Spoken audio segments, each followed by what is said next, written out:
la adopción, hermanos. Una vez que somos justificados, ahora somos adoptados por Dios. Bien, con este tema vamos a desarrollar un tema ya relacional. Digamos, este asunto es el más, o marca la comunión que tenemos con el Señor, ¿no? Este asunto de la adopción se relaciona bastante con la justificación, porque Dios no solo declara al pecador justo, sino que lo recibe como hijo amado en su familia eterna. Bien hubiese el Señor determinado que solamente fuésemos sus siervos, ¿cierto? Somos sus siervos, ¿no? Pero no solamente determinó que seamos sus siervos, quizá nos pudo haber dejado como en el estado de los ángeles. Pero saben, hermanos, por cuanto somos unidos a Cristo, había una consecuencia lógica. Cuando se nos imputa la vida de Cristo y la muerte de Cristo también, es, como hemos dicho, como si Dios ya no viera al pastor David, sino a Jesucristo. ¿Y quién es Jesucristo? Su Hijo amado. Entonces, todos aquellos que están unidos a Cristo son hijos de Dios también. Entonces, hermanos, es muy, pero muy importante para nuestras vidas, para nuestra vida cristiana, para nuestra vida espiritual. Esta doctrina ilumina, hermanos, la dimensión familiar de la salvación, transformando a un pecador, pero ahora un pecador justificado, en un hijo de Dios con todos los derechos y privilegios y obviamente también responsabilidades de la herencia eterna. En la confesión nosotros podemos ver una definición o la estructura de cómo hemos sido adoptados por el Señor. Dice la confesión, ¿cómo comienza?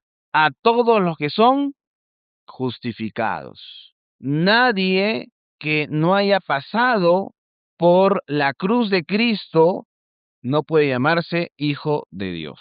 Claro, en un sentido amplio, todos somos hijos de Dios, pues, ¿no? En un sentido muy amplio, por cuanto Dios creó al mundo, a los seres humanos, ¿no? Pero hijos del pacto, solamente, solamente son aquellos que han sido justificados, ¿no? A todos aquellos que son justificados, Dios se dignó, ¿cierto? Mirad cuál amor nos ha dado al Padre, en que somos llamados hijos de Dios. Entonces, una prerrogativa que solamente tiene Dios. Todos aquellos que son justificados, Dios se dignó en su único Hijo, Jesucristo, y por amor de éste. ¿Ven que es importante esta unión? Es mi Hijo amado en quien tengo complacencia. Es en virtud de Él, en virtud del amor que el Padre tiene a Cristo, que nosotros somos amados también. Como dice Efesios 1:5, en el amado. Nos aceptó en el amado, hermanos. Por eso que no simplemente es, o como la frase, ¿no? Ven tal como eres. Sí, ven tal como eres, pero ven a Cristo para que el Señor te acepte, porque el Señor nos acepta tal como somos, no nos acepta tal como somos. Debemos cambiar. Nos acepta en el amado. Ven tal como eres, así de pecador, para transformar tu vida por la gracia de Cristo. Por eso que la confesión dice que por amor a Cristo es que nosotros somos participantes de la gracia de la adopción, por la cual somos incluidos en el número de los hijos de Dios y que gozan de sus libertades y privilegios. Tienen su nombre escrito sobre ellos, reciben, reciben el espíritu de adopción, tienen acceso al Padre, perdón, al trono de la gracia con confianza, reciben capacitación para clamar Abba Padre, reciben compasión, protección, provisión y corrección como parte de un Padre. Nunca son desechados, sino que son sellados para el día de la redención y heredan las promesas como herederos de la salvación eterna. Entonces aquí en la confesión podemos ver muchos conceptos de los cuales vamos a desarrollar ahora. ¿Qué nos dice Richard Müller? En el orden reformado, es decir, en el orden reformado, la adopción del creyente como hijo de Dios se produce como colorario inmediato. Una vez justificados, una vez teniendo esa sentencia de ser justos delante de Dios, inocentes por la imputación de la justicia de Dios al creyente, de inmediato pasamos a un estado de adopción. Somos hijos de Dios. Somos hijos. ¿Quién es el único hijo, digamos, natural de Dios, el Padre? Jesucristo. Y nosotros, por eso que conceptualizamos este estado con la palabra adopción. Quienes, dice corolario inmediato y resultado de la declaración forense, legal, ¿no? De justicia por la fe. Quienes son justificados por la gracia de Cristo también son hechos coherederos con el reino. Entonces ya estamos viendo estos conceptos. Una vez justificado, somos adoptados y en virtud de nuestro estado como hijos, ya tenemos derechos. El derecho de ser herederos de todo lo que Jesús ganó en la cruz. Por eso que en 1 Corintios dice que Cristo es de todos y todo es de ustedes, porque Cristo lo ganó todo también para nosotros como su iglesia. Por tanto, el concepto de adoptio o adopción también se basa en la enseñanza reformada de ¿qué? De la unión mística. ¿Qué es la unión mística, hermanos? ¿Qué es la unión mística con Cristo? Fue pregunta en el cuestionario. ¿Qué es unión mística? Exacto, la unión espiritual, vital, eterna, perdurable de Cristo. Por eso que cuando pienso en las doctrinas, en las distintas doctrinas de teología propia, teología sistemática, soteriología, todo debe pasar por el Evangelio, todo debe pasar por Cristo, hermanos. Debemos pasar por Cristo para tener estos beneficios, como la adopción. Unidos por gracia con Cristo, unidos por gracia con Cristo, quien es el Hijo de Dios por naturaleza. Los creyentes son hijos, hechos hijos de Dios por gracia, por el puro afecto de su voluntad. Y hermanos, esta doctrina no debe ser tomada como algo meramente sentimental. Nosotros no somos huérfanos espirituales. Bien, entonces, la siguiente, em, la siguiente definición es adopción en griego es huiotesia. ¿M? Para los que están estudiando griego, ¿no? ¿Cómo es hijos? Huios, ¿no? Huios. Tesia, de tesis.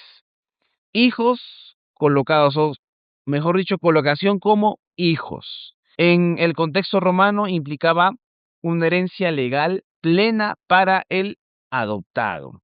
Pues todo lo que al hijo legítimo le tocaba, también le tocaba al hijo adoptado. O mejor dicho, un hijo adoptado era un hijo legítimo, al igual que los hijos naturales. La Biblia presenta la adopción como privilegio soberano de la gracia, cumpliendo el plan redentor. Vamos al Antiguo Testamento, Éxodo, vamos a Éxodo. Todos estos conceptos no son nuevos, sino más bien han sido revelados progresivamente desde el Antiguo Testamento. Éxodo 4:22. Y dirás a Faraón, Jehová ha dicho así, Israel es mi hijo, mi primogénito. Pero todo también es. Esa declaración de hijo es en virtud del pacto. ¿Qué pacto? ¿De qué pacto? O sea, ¿por qué Israel era considerado hijo de Dios? ¿A, a qué pacto se les viene a la mente? El pacto abrámico. En virtud de la promesa que Dios le había dado a Abraham, Israel se consideró hijo de Dios, es decir, su protegido, que tenía el derecho de recibir las promesas de Dios en virtud de la fe de Abraham. Por eso que Dios, con todo derecho, su pueblo, llamó a su pueblo para llevarlo a la tierra prometida. Oseas 11.1. Oseas 11.1 dice, cuando Israel era muchacho, yo lo amé, y de Egipto llamé a mi hijo. Histórico y gramaticalmente, ¿quién es el hijo aquí? ¿Aquí a quién se refiere como hijo? A ver, no, cuando Israel era muchacho, yo lo llamé, y de Egipto llamé a mi hijo. Histórico y gramaticalmente, ¿a quién se refiere? ¿A hijo? A Israel, pues, ¿no? A Israel. Pero vemos luego que teológicamente, ¿quién realmente es el Hijo de Dios? Jesucristo, ¿no? Jesucristo. Todos aquellos unidos a Él son hijos de Dios también. Esto podemos ver entonces. eh, Dios tiene un amor paternal. Ese pacto no es un pacto frío, no es un pacto de un acuerdo meramente de letras, sino Dios en ese pacto le ofrecía su amor a Israel, un amor. Y el 2 dice, ¿no? Cuanto más yo los llamaba, tanto más se alejaban de mí. A los Baales sacrificaban y los hijos ofrecían suamerios. Entonces, ese pacto, ese trato que Dios tenía con Israel era un trato paterno, había una filiación, Él los llamaba, no era simplemente llamada como que ven aquí, no, sino que era un llamado hacia Él mismo en amor. Eso lo vemos en el Antiguo Testamento. Ahora en el Nuevo Testamento, en Gálatas 4:4. Vamos ahora a Gálatas, al Nuevo Testamento. Gálatas 4:4 dice, pero cuando vino el cumplimiento del tiempo, Dios envió a su Hijo, ¿m? A su Hijo, nacido de mujer y nacido bajo la ley, para que redimiese a los que estaban bajo la ley, a fin de que recibiésemos la adopción de hijos. Entonces, uno de los propósitos por los que Jesucristo vino al mundo es para traer más hijos al Padre, nosotros, su iglesia. Y el 6 dice, por cuanto sois hijos, Dios envió a vuestros corazones el espíritu de su Hijo, el cual clama Abba Padre. Pues un privilegio de esa adopción es que el Espíritu Santo ha venido sobre nosotros, nos ha sellado como sus hijos, y además ese Espíritu constantemente nos está convenciendo a través de la palabra de Dios, a través de la transformación de nuestra mente, de que somos hijos de Dios. Así que ya no somos esclavos, sino somos ¿qué? Hijos. Y si hijos, también herederos de Dios por medio de Cristo. Hijos en toda regla. Romanos 8, otro texto también que habla de ese asunto. Romanos 8:14, perdón. Porque todos los que son guiados por el Espíritu de Dios, estos son hijos. Son son hijos de Dios. Son hijos de Dios. Aquellos que tienen el Espíritu Santo son hijos de Dios. Son guiados por el Espíritu Santo, son hijos de Dios. Pues no habéis recibido el espíritu de esclavitud para estar otra vez en temor, sino que habéis recibido el espíritu de adopción, por el cual clamamos, Abba, Padre. El Espíritu mismo da testimonio a nuestro espíritu de que somos hijos de Dios y si hijos también herederos. Herederos de Dios y coherederos con Cristo si es que padecemos juntamente con Él, para que juntamente con Él seamos glorificados. Tanto en Gálatas como en Romanos se habla de hijo de Dios, se habla del Espíritu Santo y se habla de una herencia. Efesios 1:5 nos predestinó para ser adoptados hijos suyos por medio de nuestro Señor Jesucristo. Y más adelante habla también de que fuimos sellados y que vamos a recibir la herencia de la posesión adquirida. ¿Ven? Hijos de Dios, Espíritu Santo y una herencia. Y por supuesto, por medio de nuestro Señor Jesucristo. Juan 1:12 al 13, a los que en su nombre creen, no son, a los que creen en su nombre, les dio el derecho, la potestad de ser llamados hijos de Dios. Y estos no son engendrados, ahí vemos, ¿no? La adopción, la fe, la adopción y también la regeneración, para que podamos llamarnos con seguridad hijos de Dios. Juan 1:3, mirad cuál amor nos ha dado el Padre para que seamos llamados hijos de Dios. Y vamos a ver algunos elementos, elementos, elementos y privilegios de la adopción, hermanos. Cuando alguien es un hijo de Dios, en primer lugar tiene un nuevo nombre y una nueva identidad. Nuevo nombre y nueva identidad. En la Biblia, cuando se habla de nombre, se relaciona también a la identidad. Por ejemplo, Jacob, Israel, ¿no? Muchos nombres van a definir en muchos casos su vida, su carácter, pero el Señor nos ha dado un nuevo nombre, ya que tenemos una nueva identidad. ¿Qué dice Efesios 2:3? Vamos a Efesios 2:3, desde el 1. Y Él os dio vida a vosotros cuando estabais muertos en vuestros delitos y pecados. Esa era nuestra identidad. El pecado, vivir en delito, vivir en pecado, vivir en la concupiscencia. El 2 dice, en los cuales anduvisteis en otro tiempo, siguiendo la corriente de este mundo, conforme al príncipe de la potestad del aire, el espíritu que ahora opera en los hijos de desobediencia. Hijos de desobediencia, ¿no? En resumen, Pablo está diciendo que nos dedicábamos a desobedecer. Dos ilustraciones que nos va a dar Pablo. Hijos de desobediencia. El versículo 3, entre los cuales también todos nosotros vivimos en otro tiempo, en los deseos de nuestra carne, haciendo la voluntad de la carne y de los pensamientos. Y éramos por naturaleza hijos de qué? De ira. Éramos objetos de la ira de Dios. Nos dedicábamos a ofender a Dios. Eso es lo que significa. Antes éramos también hijos del diablo, hijos de ira, hijos de desobediencia, pero ahora ¿qué somos? Hijos de Dios. Incluso, hermanos, vamos a Efesios 5, Efesios 5:1. En Efesios 5:2 nos dice que éramos hijos de ira, hijos de desobediencia, y en Efesios 5:1 dice, sed pues imitadores de Dios como hijos amados, en virtud de que eres un hijo amado de Dios, entonces sé imitador de Dios. Hay un cambio radical entre la identidad pecadora y la identidad redentora. La identidad redentora, somos hijos de ira, respirábamos todos los días la ira de Dios, acrecentábamos nuestra retribución en condenación, pero ahora, ya que somos hijos de Dios, somos amados, hermanos. Acceso íntimo al Padre.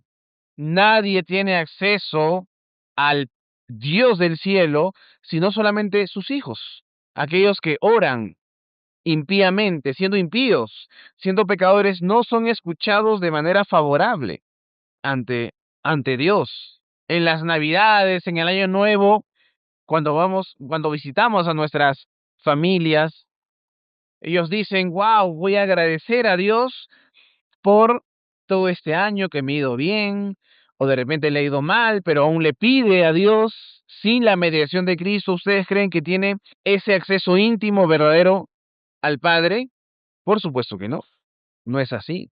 Dios no escucha de manera favorable a los impíos y pecadores sin Cristo. Tanto en Romanos como en Gálatas, podemos clamar por medio del Espíritu Santo, Abba Padre, Abba Padre, nuestro Padre, mi Padre. Podemos orar el Padre nuestro que estás en los cielos, sin ninguna restricción, porque es tu Padre y te escucha de manera favorable en virtud de tu unión con Cristo. Tenemos también, eh, entonces vamos con esa misma confianza que Jesús. Miren lo que dice Hebreos también. Vamos a Hebreos 4. Hebreos 4:14. Dice así: por tanto, teniendo un gran sumo sacerdote que traspasó los cielos, Jesús el Hijo de Dios, ¿ven? Ese sumo sacerdote es el Hijo de Dios, ese Hijo que es el único confiable, porque no tenemos un sumo sacerdote que no pueda compadecerse de nuestras debilidades, sino uno que fue tentado en todo, según nuestra semejanza, pero sin pecado. Y el 16: acerquémonos pues confiadamente al trono de la gracia para alcanzar misericordia y hallar gracia para el oportuno socorro. Entonces tenemos la confianza de entrar a la misma presencia de Dios. Y eso aplica también cuando nos reunimos como iglesia. Cuando nos reunimos como iglesia, hermanos, ¿qué ocurre?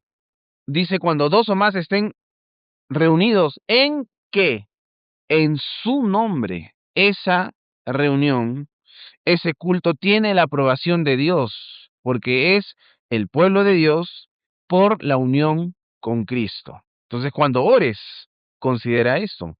Cuando ores, di, efectivamente soy un hijo de Dios, no por mis méritos, sino por los méritos de Cristo. Entonces, ¿por qué? Como dijo Jesús que orásemos en el nombre, en su nombre, no en nuestro nombre. Nos reunésemos en el nombre de Cristo y así el culto cristiano es agradable al Padre, agradable al Padre. Tenemos acceso, un acceso ilimitado, un acceso que nos debe dar confianza. También tenemos una herencia eterna, una herencia eterna. Somos coherederos. Todo lo que es de Cristo será nuestro. ¿Cuántas personas aquí no tienen herencia, no? O sus papás no le van a dejar una herencia tan grande. Bueno, nosotros sí tenemos un Padre que nos va a dar una herencia infinita. Somos coherederos. Y como leímos ayer en Primera de Pedro, que el Dios Padre nos hizo renacer por medio de Jesucristo, ¿cierto? Para una herencia inmarcesible, incorruptible, guardada ¿dónde? En los cielos.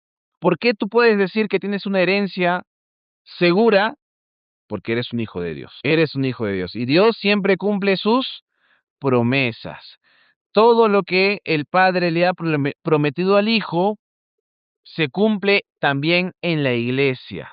Vamos a recibir todos los beneficios. Como dice Efesios 1:3, bendito sea el Dios y Padre de nuestro Señor Jesucristo, que nos bendijo con toda bendición espiritual. Y esa toda bendición espiritual incluye la herencia eterna, lo presente y lo porvenir.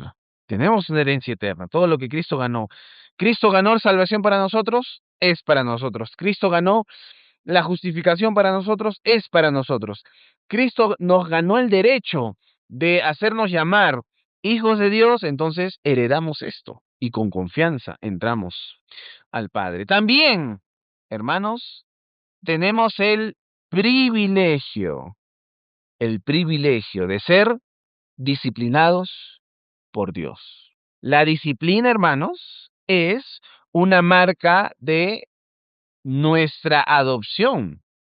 Porque ¿qué dice la Escritura? Vamos a Hebreos 5, desde el 3. ¿Cuál es el contexto de Hebreos? Probablemente estos hebreos de sangre ya se habían entregado por completo al Señor Jesús, ¿cierto? Y eran vituperados, eran rechazados por la comunidad, estaban sufriendo persecución, pero el autor de Hebreos les dice, miren, considerad, Hebreos 12:3, considerad aquel que sufrió tal contradicción de pecadores contra sí mismo, para que vuestro ánimo no se canse hasta desmayar. Es decir, miren, ustedes están sufriendo, pues bien, consideren a Cristo que sufrió. El 4, porque no habéis resistido hasta la sangre combatiendo contra el pecado. Porque además de las persecuciones, hay también una intensa lucha espiritual en nosotros con nuestro propio pecado. Por eso que el 4 dice, porque aún no habéis resistido hasta la sangre combatiendo contra el pecado.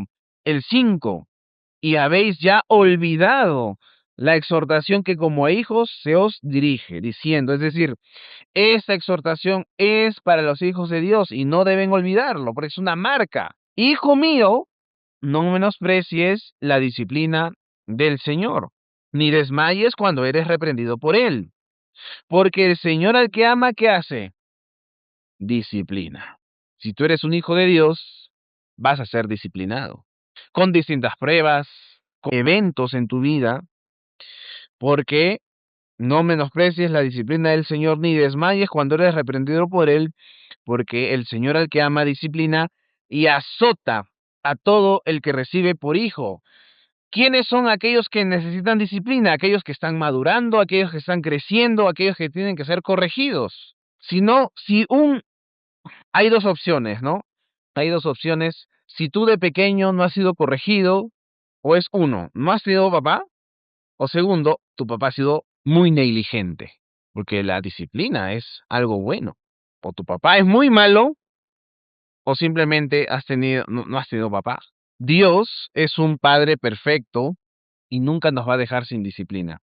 Aquella persona que dice, no, nunca me ha pasado, aquella persona que niega la disciplina del Señor, probablemente no haya visto esta implicación, porque sigue diciendo el autor en el versículo 7, si soportáis la disciplina, Dios os trata como a hijos, porque ¿qué hijo es aquel a quien el padre no disciplina?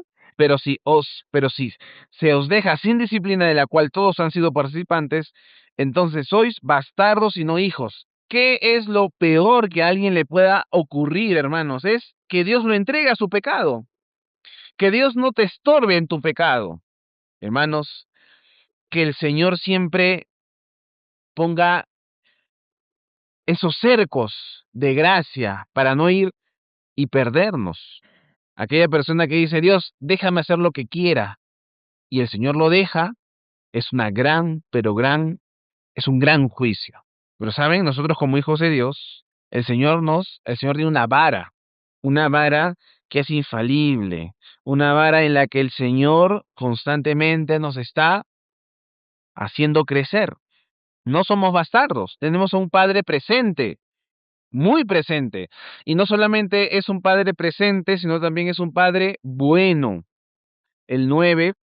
Por otra parte, tuvimos a nuestros padres terrenales que nos disciplinaban y los venerábamos,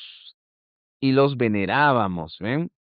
¿Por qué no obedeceremos mucho mejor al Padre de los Espíritus y viviremos? Y aquellos ciertamente por pocos días nos disciplinaban como a ellos les parecía, pero para lo que nos es provechoso, ¿para qué? Para que participemos de su santidad. Es decir, Dios es santo, sus hijos son santos y se deben conformar más a esa santidad. Y cuando el Señor te está disciplinando, tú dices, Señor, gracias porque tú me quieres, tú me amas, quieres que yo esté más cerca de ti. Y finalmente, el 11 dice, es verdad que ninguna disciplina al presente parece ser causa de gozo, sino de tristeza, porque si el Señor determina algo, su fin siempre va a ser su gloria y el bien de sus hijos. También, hermanos, es una seguridad familiar. Es una seguridad familiar. ¿Cuántas veces hemos tenido familia que por alguna pelea ya nos rechazan? Yo escucho historias, ¿no? De cómo los hermanos, a causa de una herencia, se pelean, no se hablan, hermanos, incluso con los papás y las mamás, pero en la familia del Señor, todos vamos a recibir una herencia eterna, una herencia abundante, de manera que no hay una, un miedo. Son varios hermanos, imagínense. Y su mamá les dice, sí, yo les prometo que esta casa va a ser para ustedes, para todos, ¿no? Y alguien dice, mamá, los papeles, ¿no? Los papeles, ¿por qué? Uno nunca sabe, pues, ¿no? El corazón del hombre puede cambiar, envanecerse y tener problemas, pero, ¿saben? nunca seremos desheredados, hermanos. Nunca seremos aquellos que están en litigio, porque la herencia es para todos. Vamos a Juan capítulo 10, Juan capítulo 10, 29, 28 y 29. Dice, y yo les doy vida eterna y no perecerán jamás, ni nadie las arrebatará de mi mano. Mi Padre que me las dio es mayor que todos y nadie las puede arrebatar de la mano de mi Padre. Es una condición segura y jamás seremos rechazados por el Señor.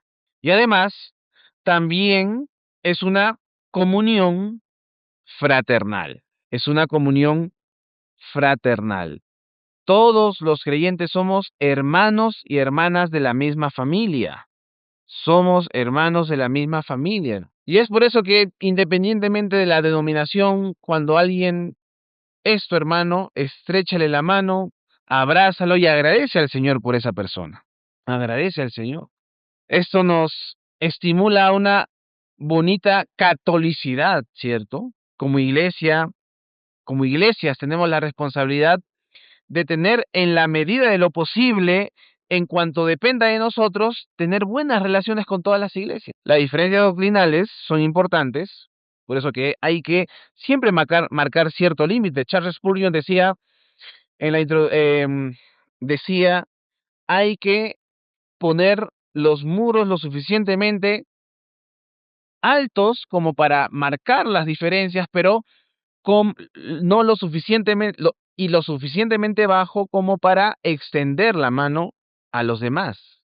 Hay que tener buenas relaciones cordiales con todas las iglesias, considerarlas hermanas en Cristo, si han puesto realmente su fe en Cristo, porque vamos a heredar y somos parte de una misma familia. Tenemos que ser amables, pacientes, pero nunca tildarlos de impíos solamente por el hecho de no creer exactamente como nosotros. Si han creído en Jesús, son nuestros hermanos.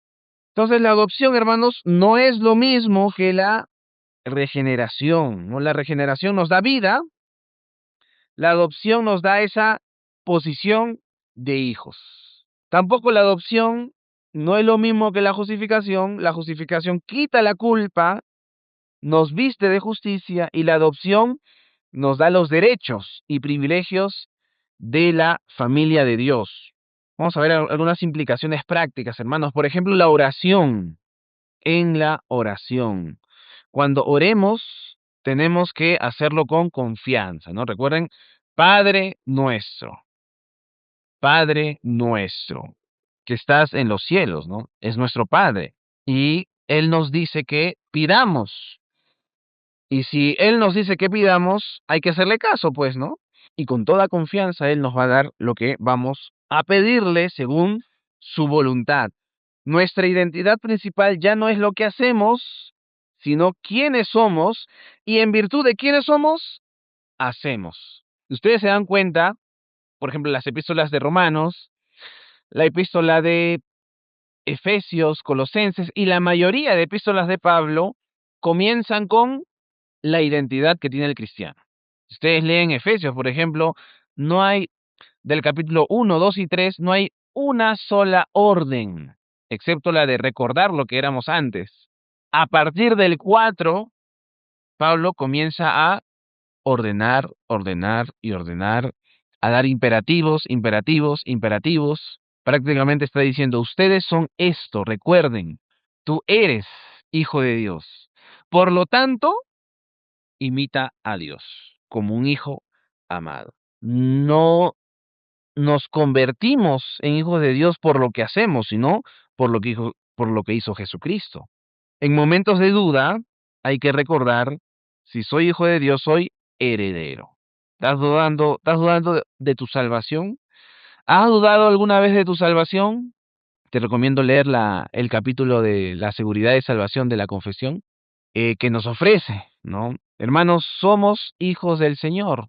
Esa seguridad fluctúa, ¿cierto? Algunas veces estamos muy seguros de que somos hijos de Dios, otros días a causa de nuestro pecado creemos que ya no somos hijos de Dios, pero ¿a dónde tenemos que ir? A las Escrituras para recordar quiénes somos. No solamente para darnos seguridad, sino también para ir de inmediato a nuestro Padre Celestial, confesar nuestro pecado y renovar la comunión que tenemos con Él. Y esa comunión que tenemos con Él nos va a estimular a vivir como hijos de Dios que agradan al Padre. Entonces, con esto terminamos, hermanos, esta parte de la adopción.